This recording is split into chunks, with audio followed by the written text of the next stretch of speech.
눈을 감으면 떠오르는 장면이 있다. 먼지가 풀풀 날리던 운동장. 여름 떼약볕 아래서 땀에 젖은 교복을 입고 축구공을 쫓던 우리들. 그 시절. 학교란 곳은 지식보다는 웃음과 우정을 배운 공간이었다. 내가 그 친구를 처음 만난 건 중학교 2학년 봄이었다. 새로 전학 온 그는 수줍게 웃으며 내 옆자리에 앉았다. 처음엔 어색했지만 곧장 이야기가 통했다. 좋아하는 가수가 같았고 도시락 반찬 취향도 비슷했다.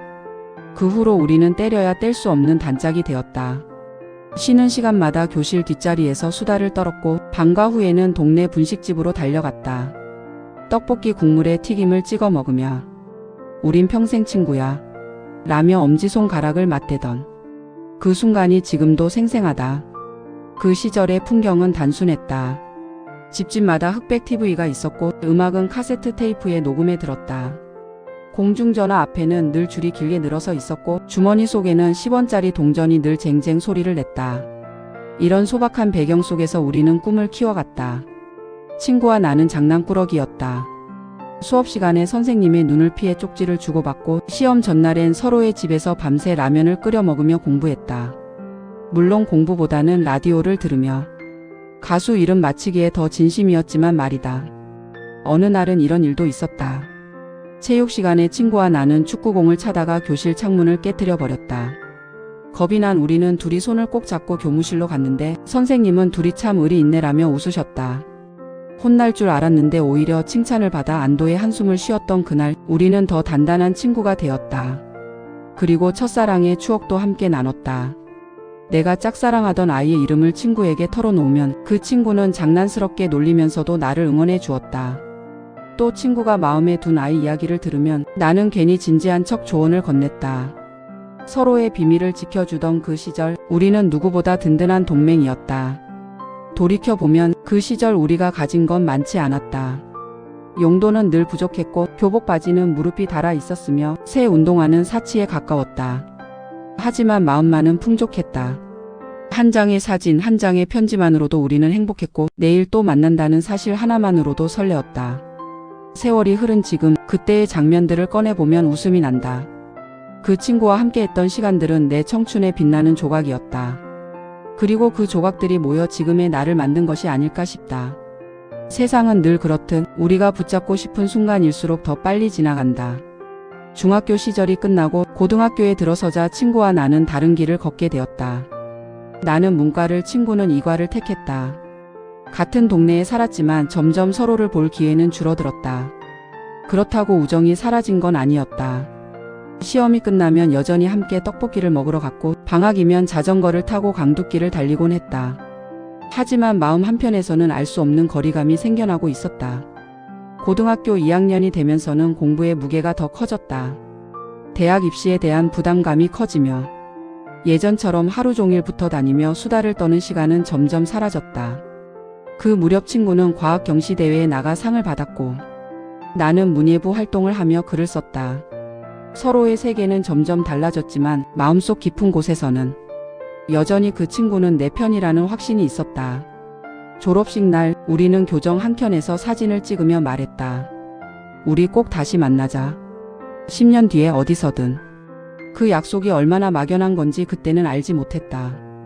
대학에 들어서자 삶은 전혀 다른 모습으로 펼쳐졌다. 나는 서울로 올라가 국문학을 전공했고 그는 지방의 공과대학에 진학했다.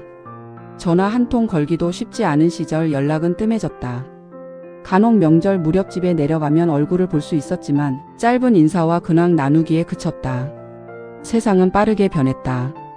삐삐가 생기고 이어 휴대전화가 등장했다. 우리는 각각의 자리에서 치열하게 살아가느라 연락 한번 해볼까 하는 생각을 하면서도 늘 미루곤 했다. 군대, 취업, 결혼. 삶의 굵직한 사건들이 우리 앞을 지나갔다. 나는 가정을 꾸리며 아이를 키우는 일에 매달렸고 그는 회사에서 발령을 받아 전국을 떠돌았다.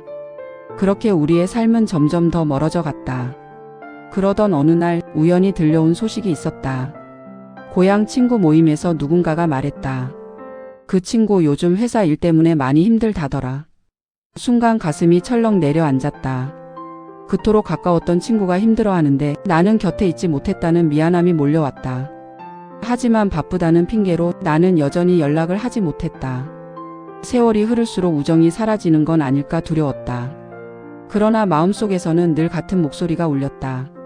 언젠가 다시 만나면 마치 어제 만난 것처럼 웃을 수 있을 거야.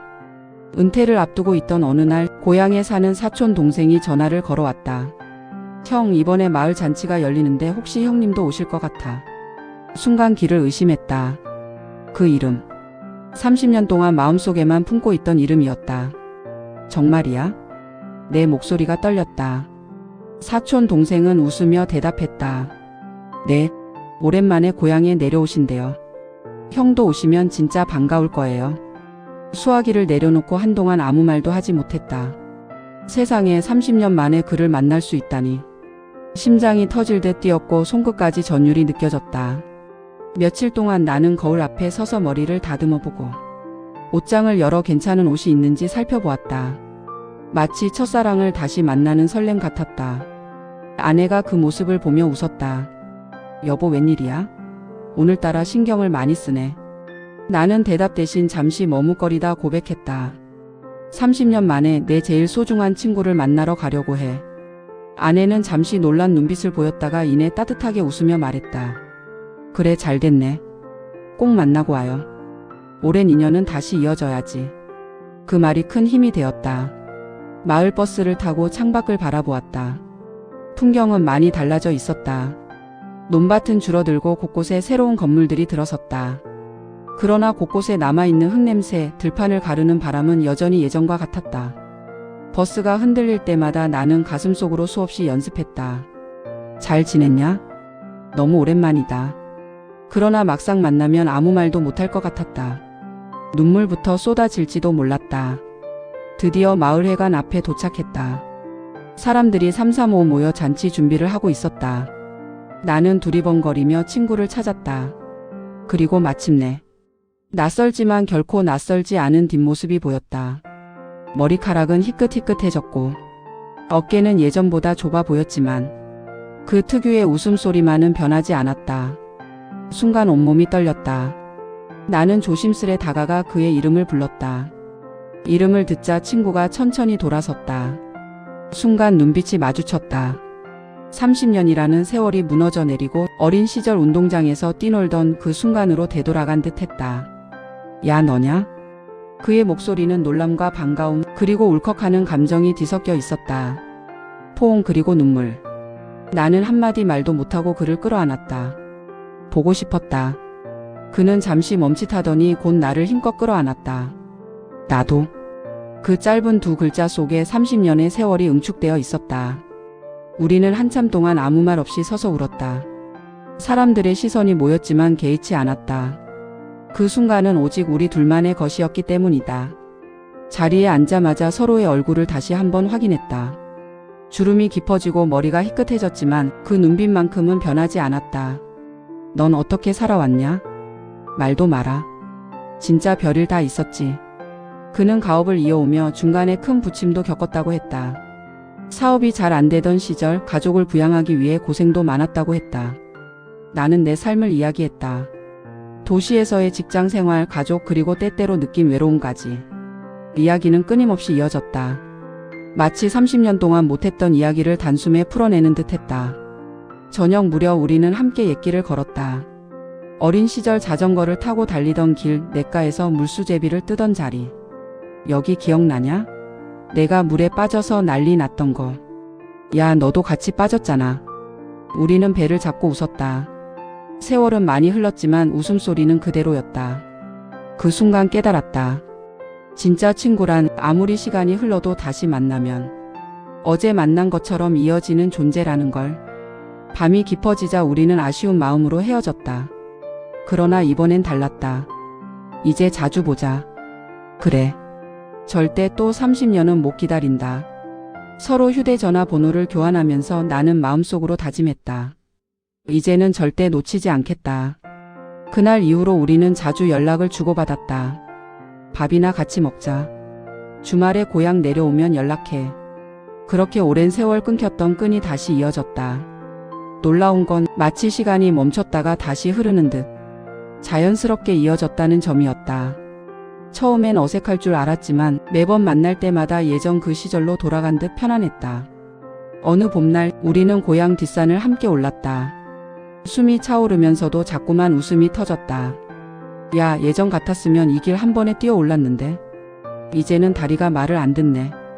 땀을 닦으며 서로의 늙어버린 모습을 웃음 섞어 바라봤다. 그러나 그 웃음 속엔 묘한 안도감이 있었다. 나만 늙은 게 아니었구나. 세월은 누구에게나 똑같이 흐른다는 걸 새삼 느꼈다. 산 정상에서 내려다본 마을 풍경은 많이 달라져 있었지만 하늘빛만큼은 예전과 같았다. 그 순간 우리는 동시에 말했다. 살아있으니 이런 걸 다시 보네. 저녁 무렵 오래된 주막 같은 식당에 앉아 막걸리를 기울였다. 사실 난 한동안 내 소식이 너무 그리웠어. 그는 잔을 내려놓으며 조용히 고백했다. 근데 내가 먼저 연락 못했던 건 괜히 내가 날 원망하고 있을까 봐서였어. 나는 고개를 저었다. 그런 거 없어. 다만 내가 그리웠을 뿐이야. 서로의 눈시울이 젖었다. 젊은 시절에는 쉽게 말하지 못했던 속마음들을 이제는 거리낌 없이 내놓을 수 있었다. 세월이 우리를 단단하게 만들었고 동시에 더 솔직하게 만들어 주었다. 어느 날은 그가 내 집에 놀러 왔다.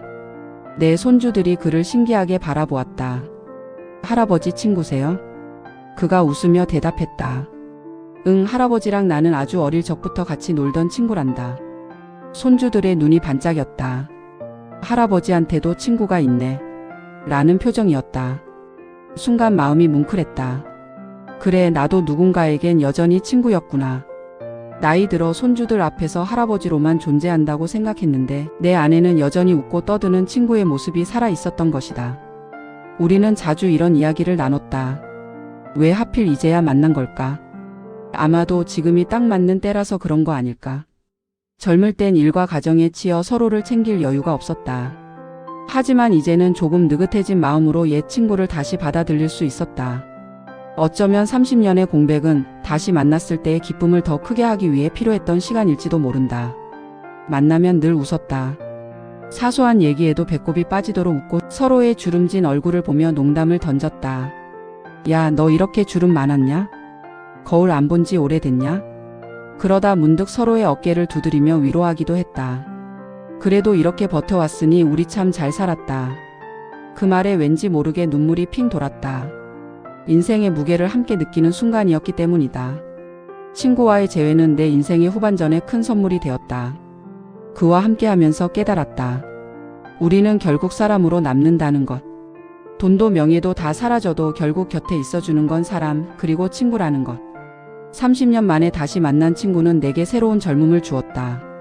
예전처럼 활기차게 뛰어놀 순 없지만 함께 걷고 함께 웃고 함께 늙어갈 수 있다는 사실이 얼마나 큰 축복인지 알게 되었다. 혹시 마음속에 오래 묻어둔 이름이 있다면 용기 내어 연락해 보시길 바란다. 혹시 나 기억하니? 이 한마디가 새로운 삶을 열어줄지도 모른다. 우리가 살아가는 이유는 결국 함께하기가 아닐까? 인생의 황혼에 접어든 지금 나는 다시 한번 진심으로 말하고 싶다. 친구야, 내가 있어서 참 고맙다.